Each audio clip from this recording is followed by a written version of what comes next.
Hi everyone. We are playing a training game against the president of the Penn State Chess Club. All right, here we go. First game against Nathan in a while. See how it goes. This should be fun. Go for the classic D4. He plays d4. We played a lot of Catalan games. A lot, or maybe just a couple. I actually don't know. I think I'll start off with d5 here. Okay, D5. Play C4. I usually go for just a Queen's Gambit decline setup. E6. Continue with theory.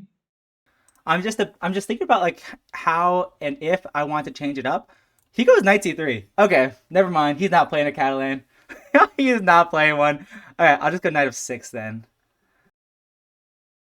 Expect knight of 6. Play bishop G5.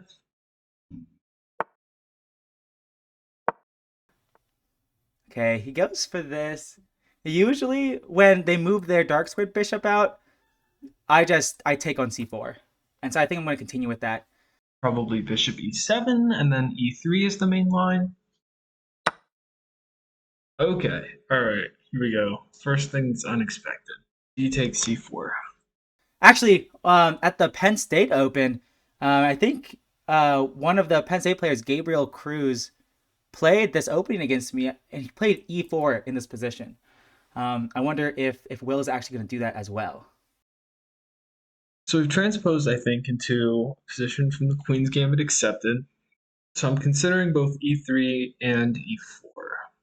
E4 feels a little bit unnecessary. Like, why would I extend my position that much? I play e3, probably bishop b4. Will he play b5? I'm surprised his rapid rating online is only 2,000. Because it feels like he's better than that. But I don't know. I'm also a tryhard in 10 plus 0 rapid. No, there's no way he plays b5. All right, gonna go with e3. Yeah, e4 I think is the more maximalist approach. But yeah, nothing wrong with e3 either. So I think he was deciding between e4 and e3. I think I'm gonna go for c5. I That's what I usually do, and is thematic. I already kind of like my position. I'm not really sure why he played d takes c4. Yeah, c5.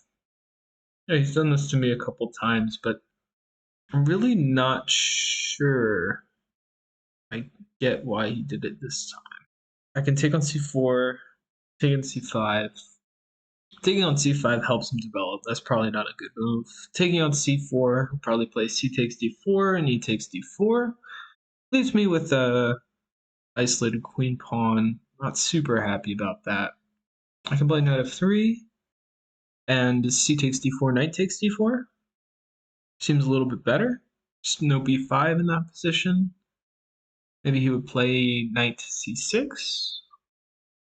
Knight of three is a pretty would be a pretty normal move. And after I take, you could take with the knight, or the queen, or the pawn. Um, Taking with the pawn, you have to be comfortable with IQP positions. I feel pretty good about playing knight f3 here. Expect knight c6. And then I'll be playing bishop c4. This move can't hurt me. If he does take, okay, plays knight of three, the most natural move is for me to take. Okay, so he doesn't go for c takes d4. Knight takes d4. Bishop b4 would be a mistake. Knight takes d4, e5 doesn't make a ton of sense. There I would play knight db5. I have to decide what I'm gonna do if queen takes.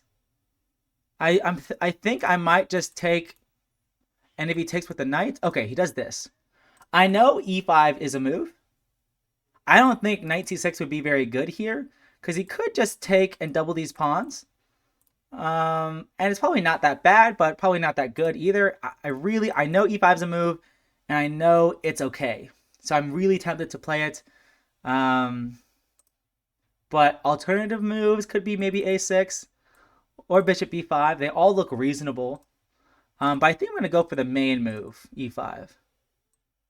It's very much possible I'm misremembering this position, but I would also like to take a second to preempt, say that if I lose, it's because he's 150 points higher rated, and if I win, you guys should all be celebrating me for being awesome. Okay, two moves that I see: knight db5 and knight f3.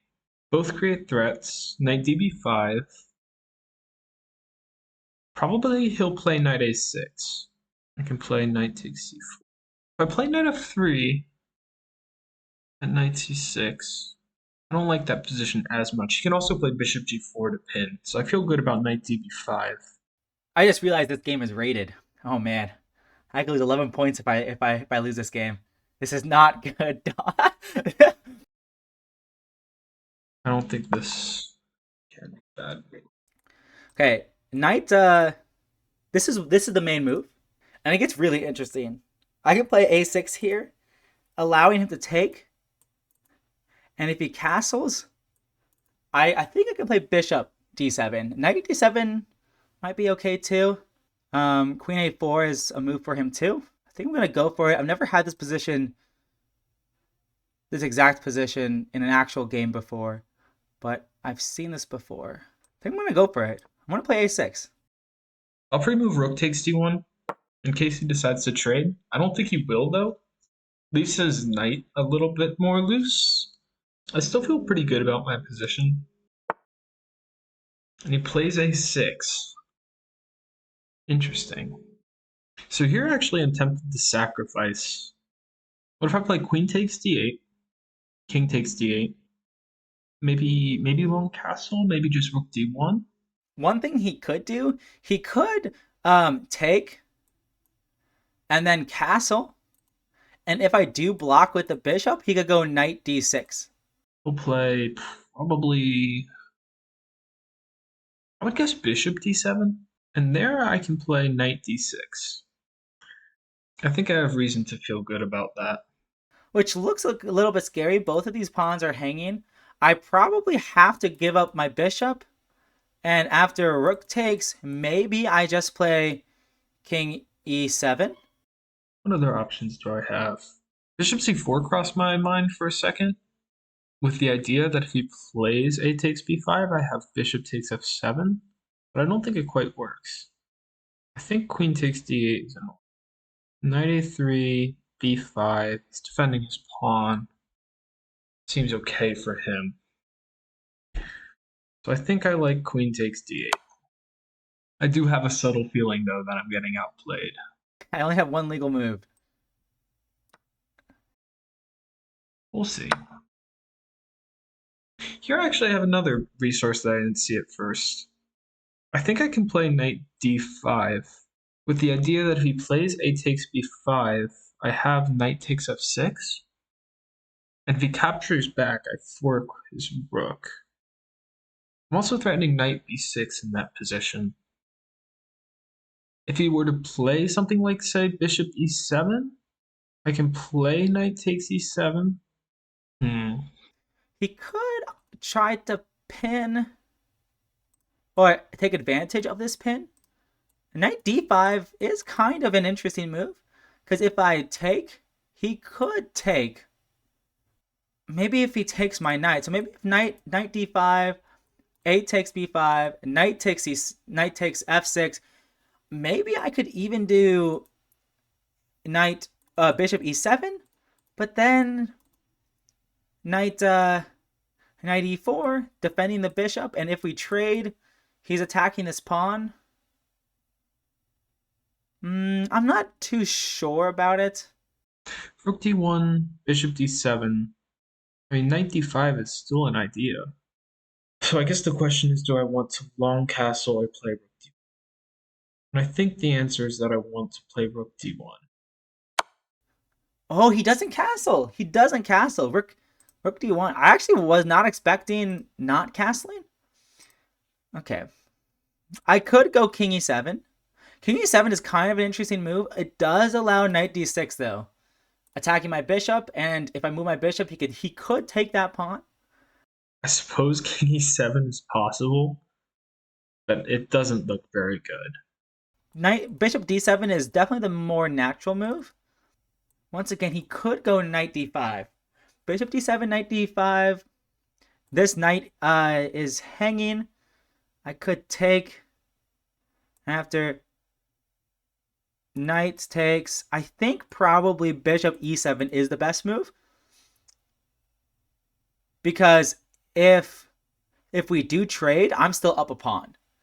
So he gives away a piece but gains it back, but I'm still up a pawn at the end of the day.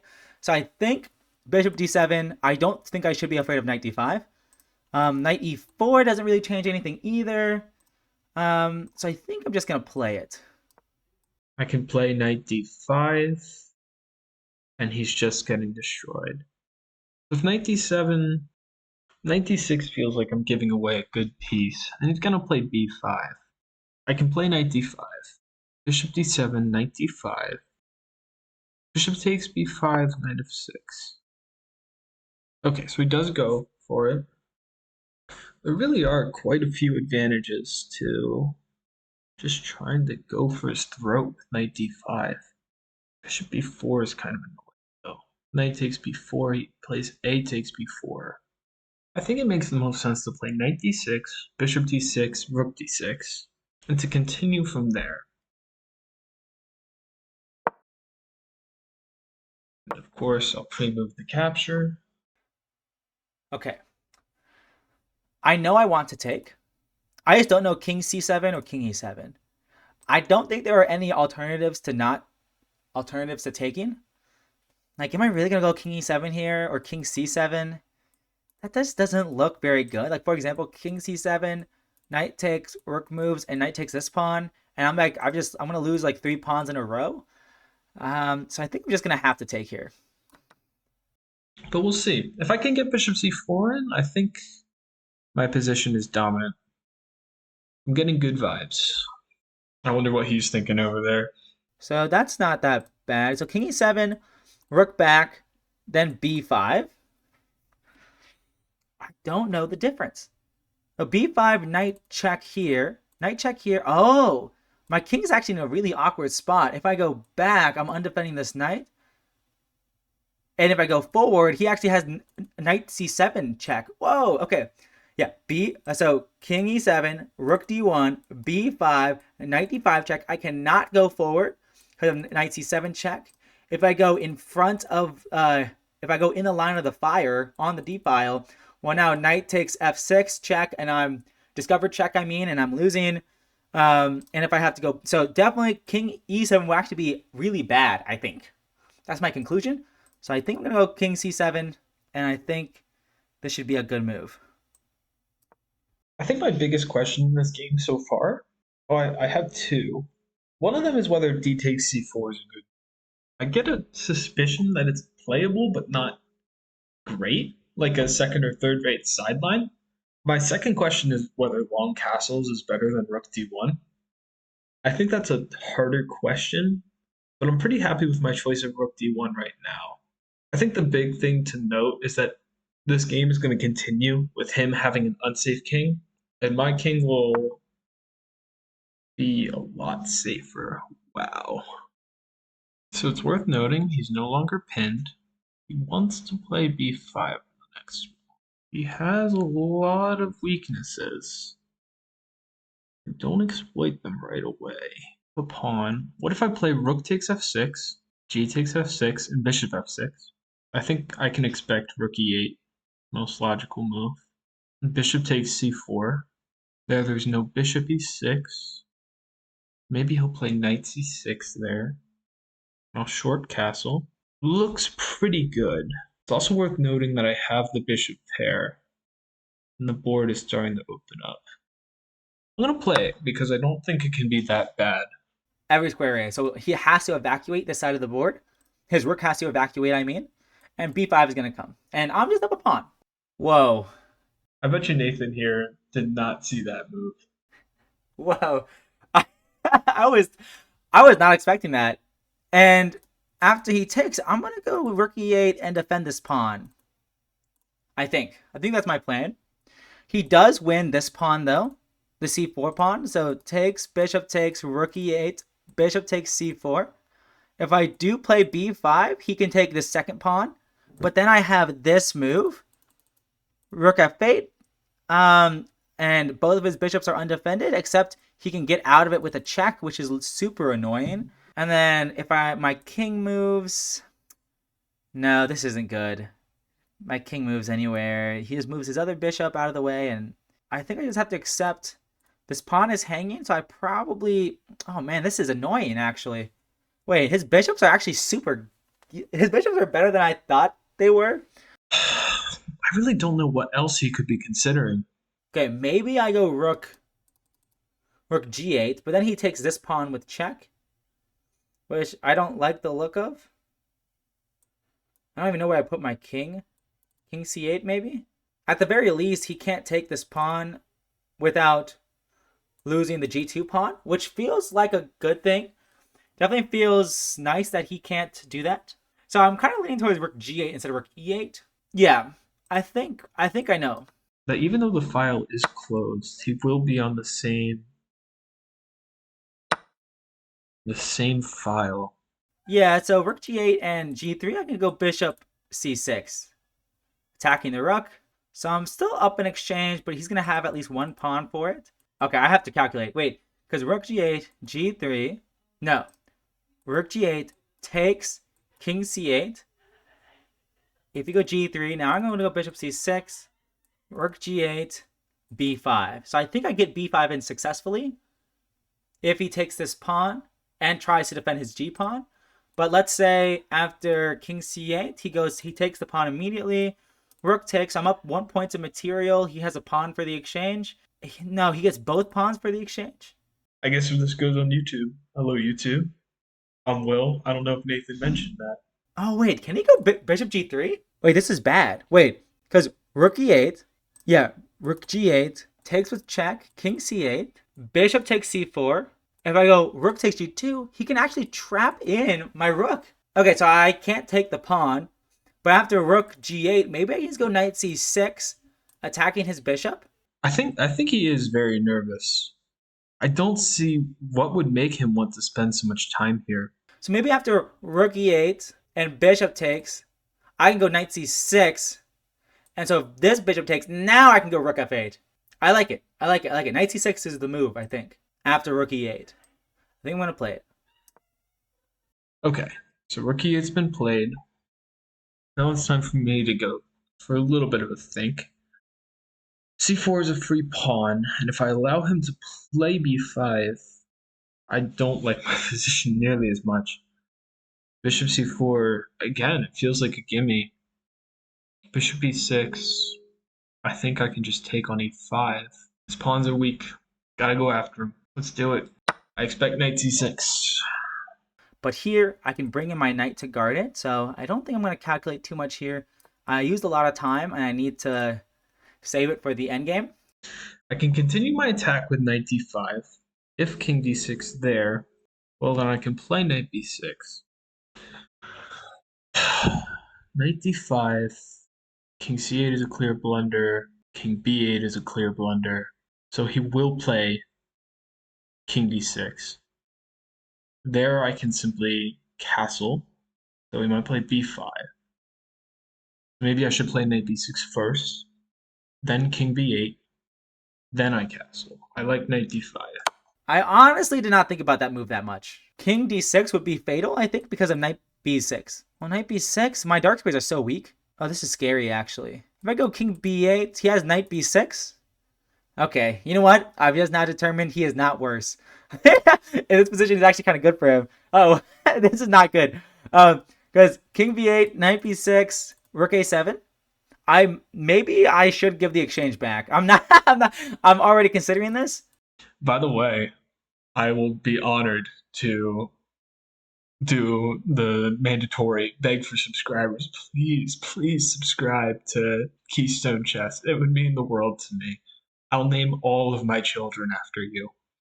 Yeah, but I can tell he's getting very nervous. He might decide to sacrifice the exchange here and play something like King B8, but I don't see like the best way for him to do it. King d6, bishop e6. And if he takes, I could take. And after bishop e6, if he takes, after I take, well, he does bring his knight back out. I'm not sure what to do here. I do have to decide on a move. This one's the worst of them all because knight b6. This one's illegal. Knight king d6 looks like the most daring move. Yeah, here. Let's assume king rook b8. He castles. Wait, is that so bad? If I just slowly unwind, king d6, knight b6, rook b8, castles, or king e2. King e2 is also another move. Yeah, king e2. Then after bishop e6, even if he gives me a check, I just go back to c7, and I'm attacking the knight. I think I'm gonna do it. Okay, so he does decide to play King B6.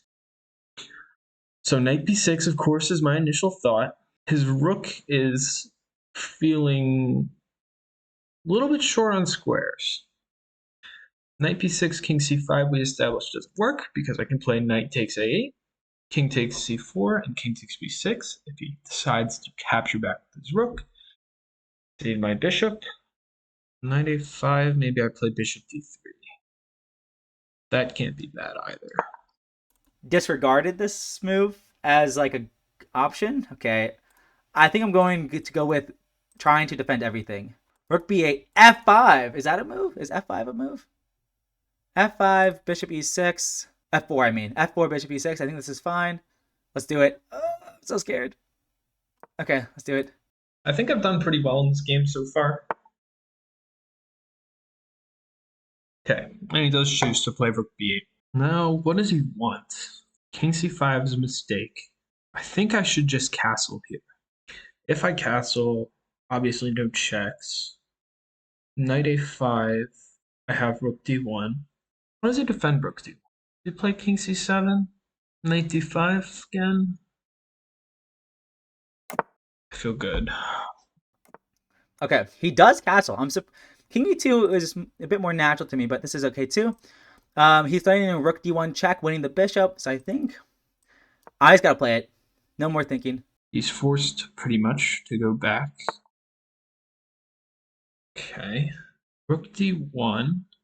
It will play king c7, knight d5. I want to hang on to the bishop here if I can. Play rook d1.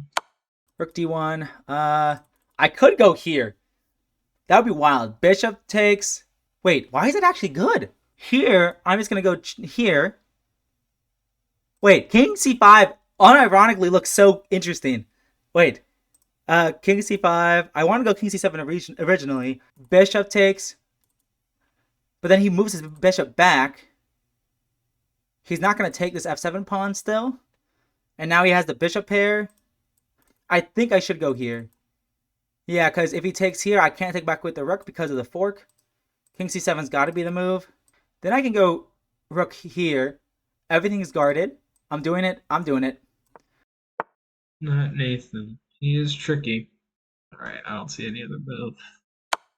I'm quite low on time. Whoa. Okay, I was not expecting that move, but it makes a lot of sense. I do like that he's low on time. I'm going to try to keep that up. I think I'll make that definitely a goal of my position. King c8 looks kind of natural. Why is this bishop so good? Wait. Why is that bishop so good? Okay, I need to move. I think king c8. I kind of like king c8. King c8.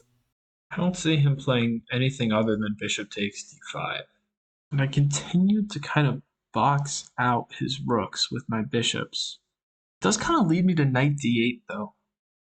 And knight d8 is very annoying. But he could go check again. I go here.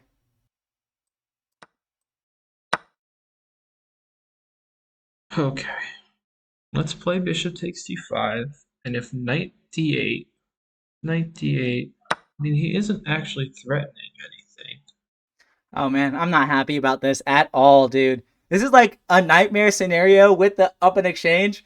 Wait, bishop takes b5, but then rook c1. Oh shoot, I need to make a move.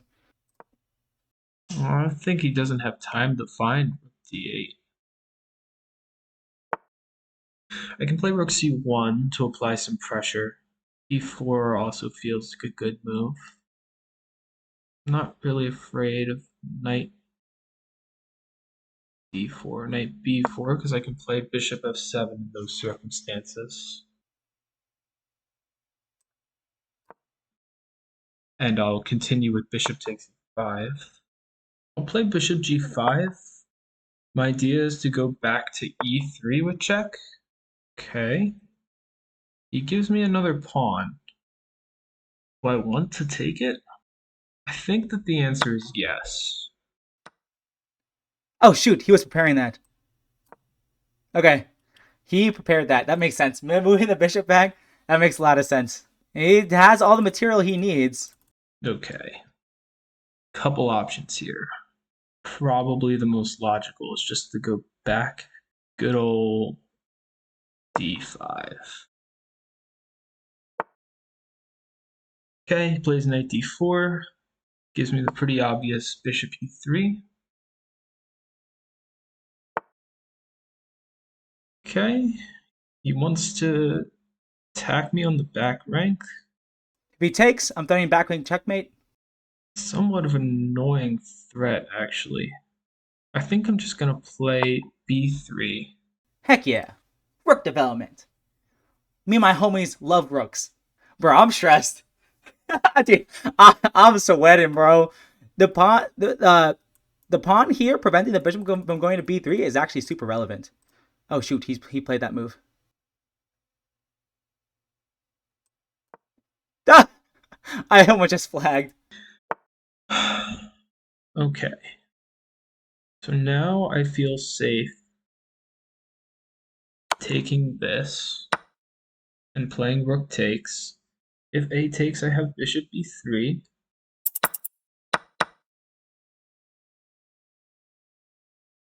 Okay. Alright, he wants to trade a pair of rooks with me. That's fine. Oh my god, dude, why did I do this? I'm the only one that can lose this. I think my position doesn't change very much. Okay, centralize this bishop. This looks very winning. King g3. There's no rook g8 check. Okay, he really wants there to be rook g8 check. Now I go king f4. There's no rook f7 check. Yes. Now I can play, I think g3 is a good move to box him out, keep his time low. And I think we can just continue with go h3 and g4. We'll get the outside pass pawns. We'll play f takes. Oh man, do I take or not take? Oh shoot, I accidentally pushed. That was not on purpose. that was a mouse slip. I expect a resignation relatively soon. Okay, g5. I'll play king g4, continue to expand. The only thing I really have to worry about is him sacrificing his rook and running over to grab my a2 pawn. But I don't see that being a big problem. Oh, why did I do that? This is not good. Uh-oh, I'm losing. I am definitely losing. Okay. And he continues to go after me. He still doesn't have rook f7. I'm feeling quite confident. Okay, rook to g6, h4. I think this is definitely resignable. I think I will just resign here. Oh my god, that's not good. Oh my gosh. Yes, and he resigns. Big picture. Before you look at the engine or anything, what's your big picture? Any big picture thoughts about the game in general? I have my thoughts. Well, I mentioned it at a couple points in the game, but really the only thing I wasn't super confident about was long castling versus playing rook d1, and I also wasn't sure about how good d takes c4 was. It really was not what I was expecting at all. Yeah, I mean, I've had a very similar position to that before, and I know it's actually okay. I know it's okay. So I actually felt like from me, like I've actually felt like I had a pretty decent position out of the opening. I felt confident in the opening, just because I've played similar things before. So I don't think that was an issue at all. For me, I think the biggest thing. Well, firstly, your exchange sacrifice was really cool. I think I had to spend a long time unwinding, but I think I should still be better. Maybe the engine thinks otherwise, but I'm I'm like I have to be better here. But maybe I'm not. Maybe I'm not. Um, My guess was it was equal, or I had a very slight advantage. my thought that it was equal or I had a very slight advantage. So, so we So we're pretty close. pretty close, Yeah. pretty close. But I was like, I have to have the advantage here, so at least slightly. And after you hopped in with knight d5, I Yeah. I I definitely didn't think about that move that much before you played it. I definitely Yeah. underestimated it. I saw it coming from a decent distance, and at that point, I kind of knew that I had to be better, if not winning. Okay, yeah, because that one was just like at first I was like, oh man, is he like better? Like it's like if not, like you get your material back or whatever. But I was like, actually, I could play like Rook B8 and like slowly, and if you castle or play King E2, I actually thought you would play King E2 here. Since you declined long castling, I was like, is he just gonna play King E2 here? But no, you actually castled. But I thought I after, definitely considered King E2, but like I didn't want to allow any counterplay on the G file. oh, I guess so. Oh, that's fair. That's fair actually.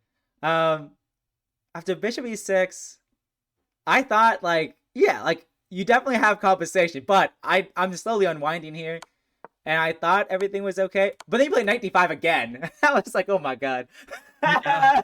dude, the second Knight D5. Oh my god, and I was like, because if I played King C8, were you planning on going Knight B6 again? Like, because you Well, could. I really didn't know. I just saw it as a safe move, and I figured I could calculate on your time because I saw that you were starting to get low. I was starting to get low. Actually, I thought, oh my gosh, on move 18, I had 2 minutes and 48 seconds, and then I had a minute and 46 seconds, and then I had like 7 seconds. Oh no, 25 seconds. So I spent a minute per move, which was probably very bad. that Well, was I was spending a minute, even more actually, in the opening, so maybe not that bad. that's true. That's true. You were spending a lot of time in the opening, which and I guess that might have contributed to why I felt comfortable because like okay, I'm playing pretty quickly. I know I've had positions like this before. Um, I think I have to take. I haven't. The engine's still off on my end, but I think I have to take the knight on d5. And then I didn't know what to do, so I I was like, and I know you couldn't take on f7 immediately, but then you literally spent a move preparing it, and then and I did not do anything about it. I guess maybe after e4, maybe it's actually really hard for me to defend my f7 pawn. Yeah, I can see the evaluation, but not the lines, and I can tell that I only have a slight advantage here, believe it or not. Okay, I believe it. I believe it. Okay, yeah, that makes sense because at the end of the day, I do have a rook. I do have one more rook than you, so it does kind of make sense. But what But does it want you to play? I think there's a way you can get away with some rook f8. I think you can get away maybe. with it. Well, I thought we'd be playing more dynamically with like a knight b4 or something like that before You you know play what I bishop thought you would g5. play here? And I What? was like, there's no way he has enough time. I thought you would play knight d8. Knight d8 I thought was the best move. Ah, knight d8 looks good. And you're right. I do not have enough time to. I do not. You're. That is a correct assumption. I do not have enough time to play a move like that. I like it. Yeah, but I. I just didn't know what I would play there. It could very well be the case that something else is the best. Yeah, I mean, like I think the like black's position is solid enough, and they still have an extra rook compared to a bishop. So, but dang. Yeah, I don't think the rook means a whole lot, but I do think that it is a very close to equal position on account of the like excellent outpost on d4. If I could do it again, I would probably pick a different move other than e4. Like maybe I would play maybe bishop g5 first, Oh yeah, maybe. but then comes rook g8, and it's not as easy to play. And after you took the pawn on f7, um, I still thought it actually wasn't so bad. I know you had to be at least slightly better, but I'm like, I don't know. I got my rook. B3 was a good move, and I didn't know how to respond to it. Yeah, I had no idea how to respond to it. I really wanted to move my king out of the pin on d4, but instead I just panicked and played rook a1. Oh, rook a8. I mean, and then you just won that pawn, and I'm never winning this game. I'm never winning this game. I'm definitely losing. A slow and painful death. That's what happened in the game. Uh, so that did not feel good. Yeah, actually, so according to the evaluation, again, I can't see the lines, but the move where your like position goes from hard to play to like completely lost is on move 23 when you play a4 and give me the f7 pawn. At that point, it's just totally like game over. Ah, yeah, I see what you mean. I see what you mean. I have the engine now on my end. Yeah, that makes a lot of sense. Yeah, knight d8. Oh, knight d8's not even the best move. What? What's the best move? Rook f8. You're right. I do. I have to make rook f8 work somehow. Well, the question is like it looks ugly, Oh. but I don't have a real good way to exploit it. If I try to play bishop c6, I mean, there's just king c6. Just doesn't quite work. Yeah, and if you do attack my rook on f8 with bishop h6, then I can pin your bishop to your rook. Okay, I didn't see that. I did not see. Not that I would have played rook f8 anyways, but okay, that makes sense. So a5 was not very good. Um, and after b3, the eval drops. A5 was not very good, huh? I thought A5 was good. A4 I didn't like, but Oh A5 I thought was yes, a great. you're right. You're right. Yeah, I misspoke. Yeah, a4. A4 is not good. Although apparently b3 I had a chance. Oh, B3, A3. Oh, okay. Yes, that makes that makes a lot of sense. Huh. That's a neat idea. That is a neat idea. Yeah, Although and I'm not really sure how you get white there because your knight's gonna die. I think that's a pretty big given. wow, wait. That being said, why did I even play B3? I guess I was hoping you would take. Huh. Wow, this is crazy. So I'm just looking at the engine lines. So after a after A3, if you do play B4 to try to control put your bishop on B3 to control the C2 square, um, then I play rook C3. So this is like Sorry, the move line goes 28. B3, A3, then what? B3, A3, and then B4. So if you wanted to put your Okay. bishop on B3 to control the C2 square, after I go rook C2.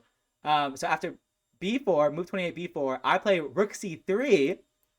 And if you do play bishop B3, I take your bishop on E3 and then take your other bishop with my knight. And this is supposed to be straight up winning for black. And that's wild. That, that's wild. I see it with the I passed pawn, but Yeah, and I I don't guess know. yeah, that's wild. I would not find that. I But wouldn't have played B4 though, I think. I think I would have played something like F4. yeah, and after if you had played B4 or something like that, I probably F4 also makes a lot of sense. Yeah, actually F4 looks really strong actually. I probably should have played it in the game, honestly. Oh, okay. Well, in the position after b3 a3, if you do play f4, I still have this rook c3 resource. Rook c3 very useful. F4 and Rook C3. And Mm-hmm. king of 2. Wow, I cannot believe this. This is crazy. Yeah. Rook C3 is very annoying. Interesting. Whoa, that's crazy.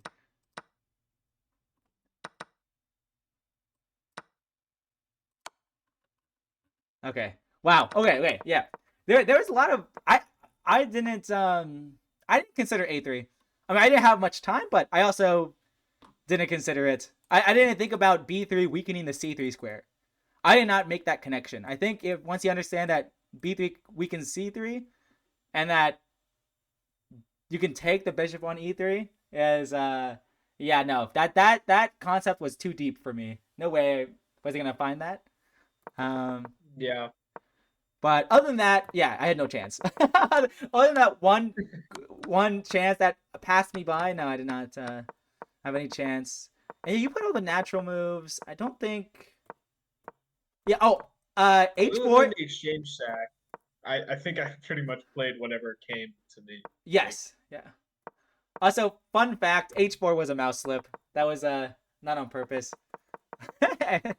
um, H4 or H5. no, h4. H5 was on purpose. H4.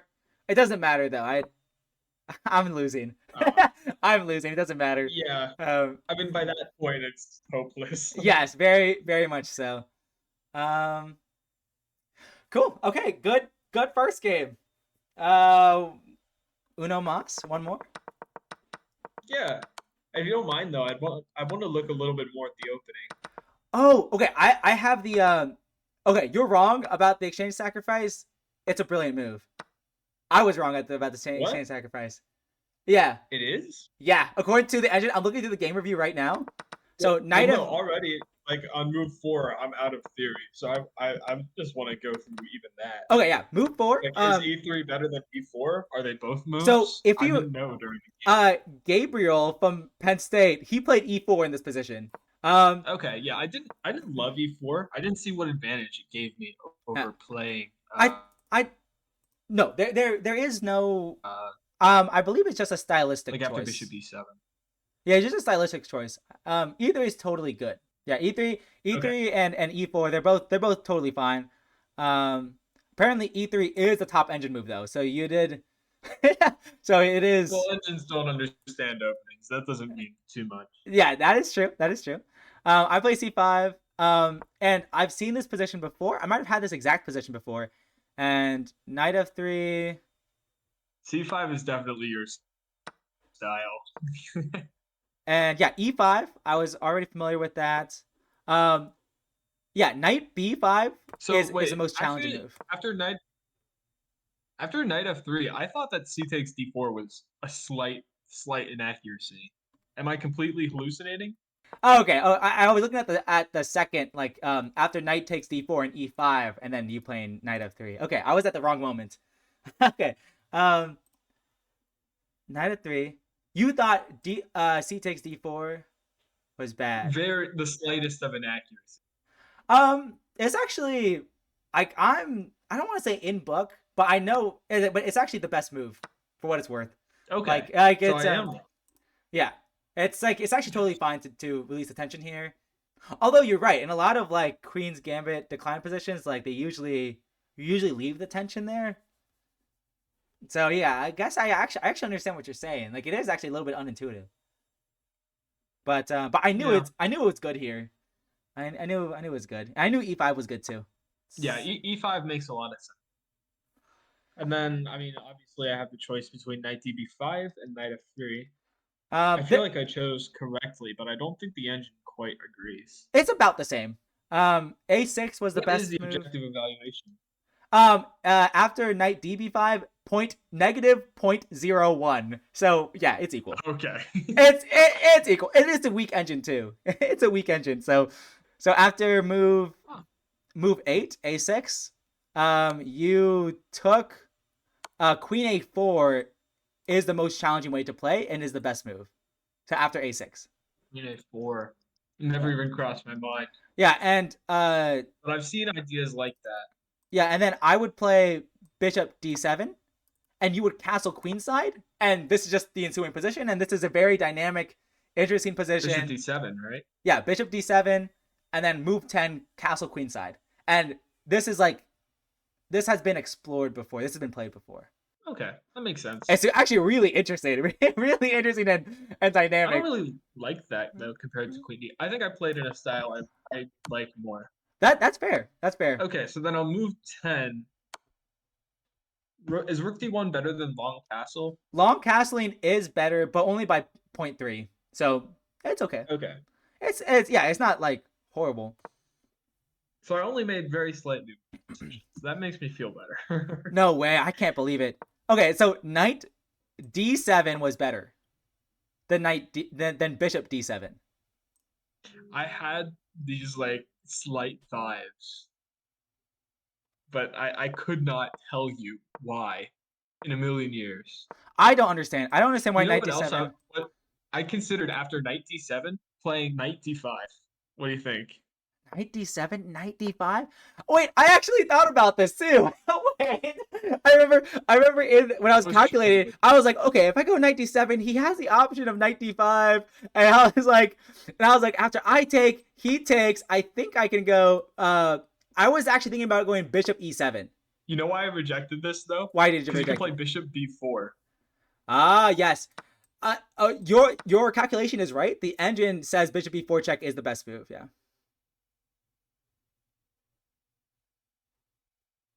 I would have. I was calculating bishop e7 though, and I also thought this position was good, and I am definitely better in this Bishop position. e7?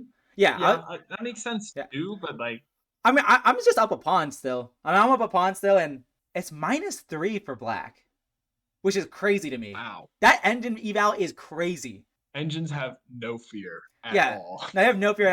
I can't believe it's -3 That after that is, whole thing.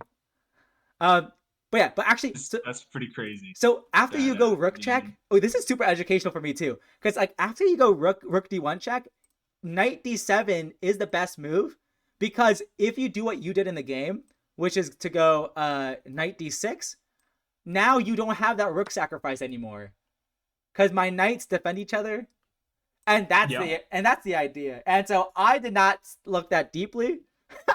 I did not calculate the rook sacrifice at all.